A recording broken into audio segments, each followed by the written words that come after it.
I am very happy today. Nimelala vizuri sana. Jana tumekuwa pale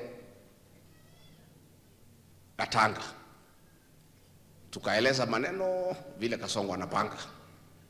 Unajua yu Kasongo na watu yake wamejua anaenda nyumbani. Sasa wanasema ati ni injury time. Wamesema waimbe kila kitu kwa hii dunia ya Kenya, ndio wakienda nyumbani wakuwe na mali.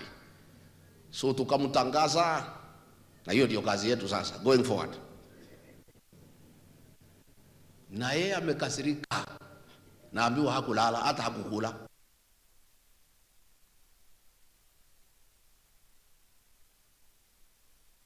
Nimemuona huko Busia anawaka moto. Amesahau ameenda maendeleo kwa Waluya. Anaongea tu mambo ya Rigiji na matusi.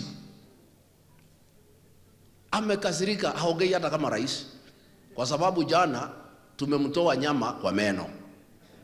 Alikuwa amepanga kuiba Nairobi Hospital, tukamuanika. Hiyo imepotea. Amekasirika.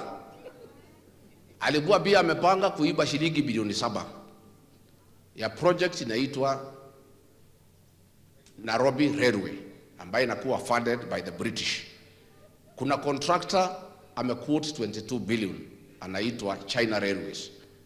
Mtu ya Kasongo anaitwa CBRC amequote 29 billion. Yule amepata tenda ni huyu ya 22. Kasongo amesema ipatiwe ya 29. Bilioni 7 apewe. Amechukua huyu ya 22 billion, ameweka kwa ndege, amedeport yeye. Nimemwanika jana. Imepotea. Mtu amekasirika, akasirike asikasirike.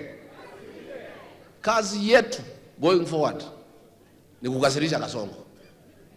Tukisikia kuna nyama amepanga ya Kenya kuiba, tunatangaza, inapotea.